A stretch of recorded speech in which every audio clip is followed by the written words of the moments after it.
১০০ টাকা রিচার্জে কথা বলতে পারবেন মাত্র ৪৩ টাকা ৭০ পয়সার। শুনে অবাক হলেও এটাই বাস্তব। সম্প্রতি মোবাইল ফোন কল ও ইন্টারনেট ব্যবহারে নতুন করে ভ্যাট আরোপের পর এমনটাই হতে যাচ্ছে।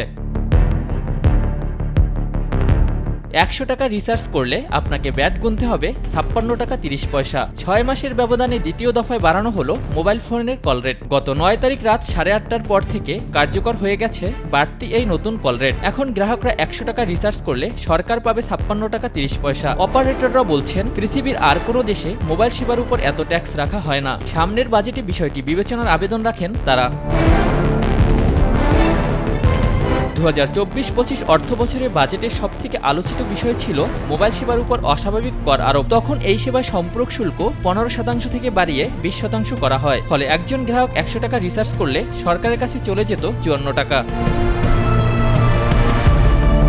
মাত্র ৬ মাসের মাথায় আবারও বাড়ল মোবাইল ফোন কল ও ডাটা ব্যবহারের খরচ। এবার আরও ৩% সম্পূরক শুল্ক আরোপ করল এনবিআর। এক্ষেত্রে ১০০ টাকা রিচার্জ করলে ৫৬ টাকা ৩০ পয়সা যাবে সরকারের কাছে। সাধারণ মানুষ বলছেন, নতুন বাংলাদেশে এমন সিদ্ধান্তকে নেতিবাচক দৃষ্টিকোণ থেকেই দেখছেন তারা।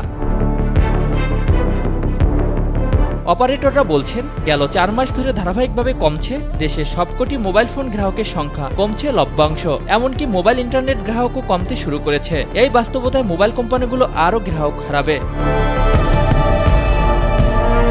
তারা আরও বলেন, সরকারের অবশ্যই পরবর্তী বাজেটে এ বিষয়ে বিবেচনা করা উচিত। যদি তা না হয় তাহলে যে ডিজিটালাইজেশনের কথা বলা হয়েছে এবং উন্নত নেট সেবার কথা বলা হয়েছে তা কখনো অর্জন করা সম্ভব হবে না। টেলিকম খাত বিশেষজ্ঞরা বলছেন, এ সিদ্ধান্ত সামগ্রিক অর্থনীতির উপর প্রভাব ফেলতে পারে। তারা আরও বলেন, এমনিতে আমরা ভঙ্গুর অর্থনীতির মধ্য দিয়ে যাচ্ছি, তার উপর নতুন করে বাড়তি এ কর বোঝা হয়ে দাঁড়াবে। এরই মধ্যে সিদ্ধান্তের প্রতিবাদে কর্মসূচি ঘোষণা দিয়েছে বাংলাদেশের মুঠোফোন গ্রাহক অ্যাসোসিয়েশন। তারা বলছেন, আগামী রোববারের মধ্যে এটি প্রত্যাহার করা না হলে এবং নতুন করে কিভাবে ভ্যাট আরও কমিয়ে আনা যায় তার ব্যবস্থা সরকার না করলে আন্দোলনে যাবেন তারা। সার্বিক পরিস্থিতি বিবেচনা করে সম্পূরক শুল্ক প্রত্যাহারের দাবি গ্রাহকদের এই সংগঠনটির।